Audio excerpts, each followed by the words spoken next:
Hey everybody, this is Chad Roberts from RPGGeek here at Gen Con Online 2020 with the one and only Mr. Jason Morningstar from Bully Pulpit Games. You may know Jason from wonderful games such as Fiasco. He's produced games like the Shabadiri Roach, Ghost Court. I think, what else I got here? I got the Warren, multiple Fiasco compilations, and just you are just a crazy creative guy, Jason. I have to say. Thank you, Chad. But I wanted to get you on because I'm just number one. I'm a huge fanboy, so this is my gush with Jason Morningstar segment of the show. I got this in the mail the other day, and I thought would be a good chance to talk about the new version of Fiasco that you put out. Sure. And talk about that for the people who may not even be aware of Fiasco, or maybe coming new into RPGs, and what sets this apart and what makes this different from anything else out in the market. Absolutely. Do you want me to give you my pitch? Yeah, let's hear the pitch from Jason Morningstar. Okay. So first of all, Chad, I'm glad you got your copy. Yeah. It's been a long time coming, but I think they're all either in the mail or people have received them, and I'm very glad about that. The game will go into retail on August 12th, so if you're watching this and you are excited by it, you'll be able to get it very soon, even if you missed our Kickstarter. So Fiasco is a game about people with powerful ambition and poor impulse control. It's about dumb people getting in trouble. And it kind of flips the script on the traditional role-playing game because you're really playing to fail. You're playing characters that are making bad mistakes, and the fun of the game is seeing where that's going to lead. So often the game plays out like a Coen Brothers movie. Usually, it's great. The outcomes are pretty bad for the characters, but the journey to get there is really fun. It's designed to be played in a couple of hours. You can play with 3 to 5 people. It's easy to set up, fast to play, and typically it is a lot of very dark humored fun. Mm-hmm. So the version that you just got is our brand new version of the game. We've taken a 10-year-old game and sort of retooled it based on what we've learned. So the original game, which is still available and is still fun, uses dice and index cards, and it's slightly more complicated. So what we wanted to do was streamline that, make it into a little bit more of an accessible experience, and also add some interesting new wrinkles for people who know and love the game. So the dice are out, the index cards are out, and they've been replaced by playing cards. So the play sets for the game are now on individual cards, and the engine that drives the game is also on cards. What this does is it makes it much faster to play. It also presents a much friendlier experience for somebody who maybe is new to role-playing games. I think Fiasco is a really good entry game for people who are curious about it, maybe have played a lot of board games and are like, what is role-playing about? And so when you see a table with some card decks on it, that's a very accessible situation. And as opposed to, well, we're gonna be writing a bunch of stuff down, and we're gonna be looking at all these tables, and we're gonna be rolling a bunch of dice, which can be a little more intimidating. So we changed the format. That makes the game play faster, and it also allows us to be much more focused about the play experience and do some really interesting things because the settings are on cards now. You can mix decks of cards. So if you have the News Channel 6 playset, which takes place at a perfect at a failing television station, and you have one of the new playsets, the Hasty and the Hateful, which is all about people racing cars in illegal street races. Well, you can play each of those on their own, or if you want to, you can mix those decks up, and suddenly you've got a playset that's all about a news crew that's documenting these illegal street races. So it's a way to play the game that's completely new, that would be very difficult or impossible to do with the traditional version of Fiasco. And I'm really excited to see what people do with that. Yeah, and I've noticed, and I just want to point out a couple of things that from running it myself, I've noticed that on the back of the decks now, you've actually got names. I'll just put Chad out there because that's awesome. But anyway, that of people who don't have, they're not familiar with, hey, how do I develop a character ad hoc, or something like that. Right. I thought that was very innovative, that you can just drop 2 cards and hey, you've got a name. Yep. The every design choice we made in developing the new version was run through a filter of does this make this easier to play? Does this speed up play? Oh, Does it? It's one of those examples. There are people who are like, oh yeah, I can give you 100 names right off the top of my head, but names are hard for most people, and so by just giving you some options that are just built in, it just makes things go that much quicker, and it reduces a person's anxiety a little bit. and then there are these the let's not cards. So if you run into a subject that is uncomfortable, which everybody's running that scenario one time or another. I think that's a very smart implementation. Let's just go to something else. I thought that was a very classy touch in there. That is well, I dug it anyway. Yeah, well, thank you. That's again, it's we were thinking about the experience of the players, and we wanted to make sure that there was some way to maintain a sort of safe and respectful environment without it becoming, anxious in a different way. So let's not. You can tap the card and everybody knows to move on. It's low stress, and because Fiasco is a game about dark humor, it's very possible that people will not really be calibrated the same way, and someone might suggest something that you just don't want to deal with, and so there's a very easy way to just move on from that. Yeah, you can just avoid sensitive topics. So you said this core set, the box set, will be shipping to stores around the 12th.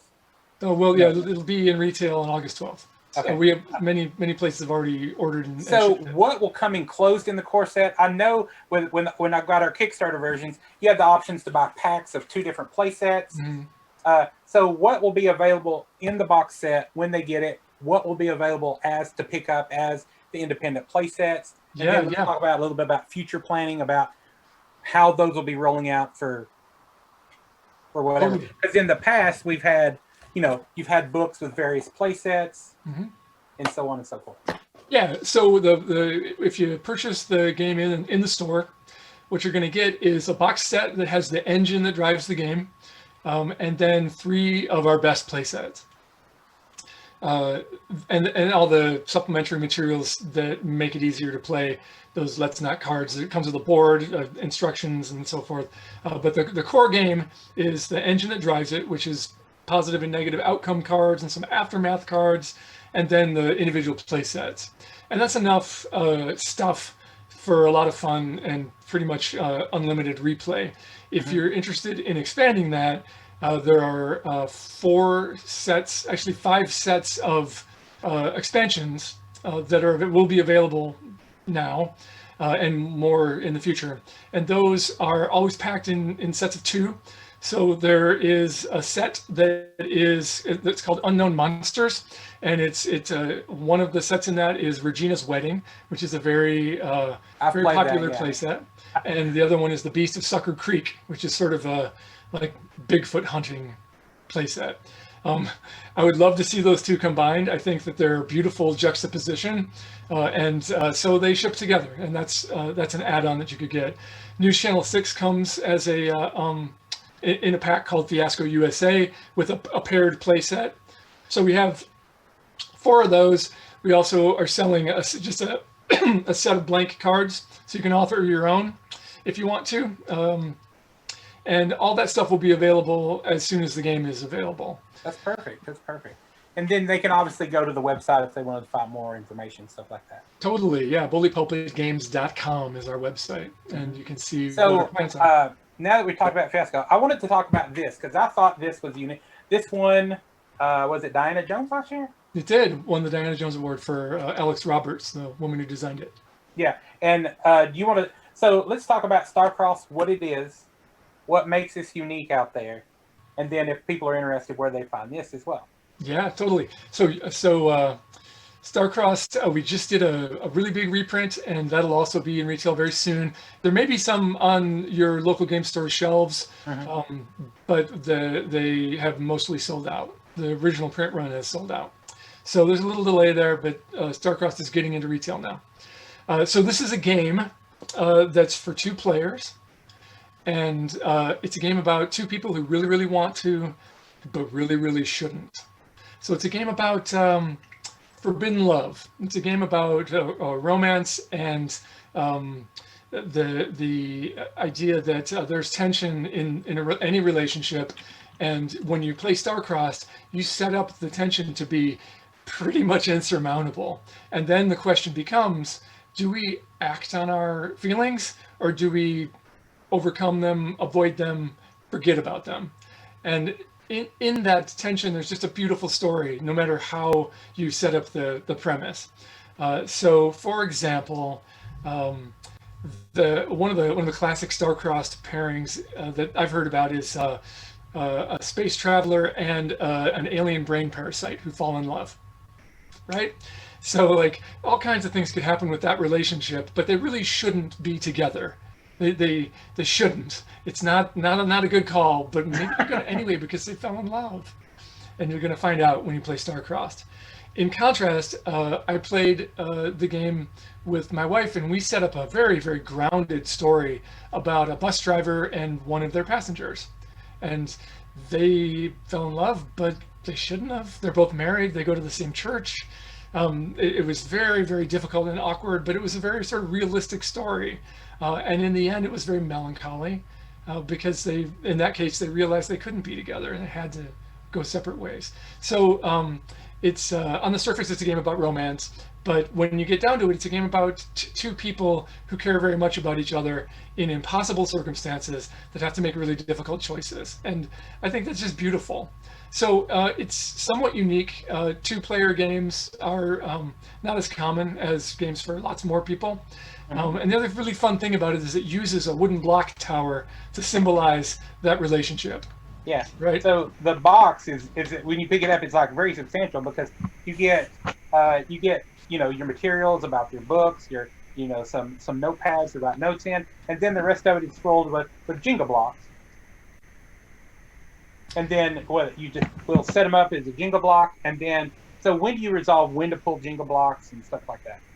Yeah, well, you're every time you're making a decision on the path, you're taking turns, and those blocks are being removed. I want to mention that the new version does not come with those blocks. Many people already have them, and so the new version is less expensive. Doesn't come with wooden blocks.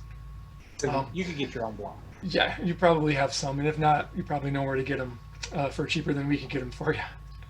So every time there's an interaction between the two players, the blocks are being removed.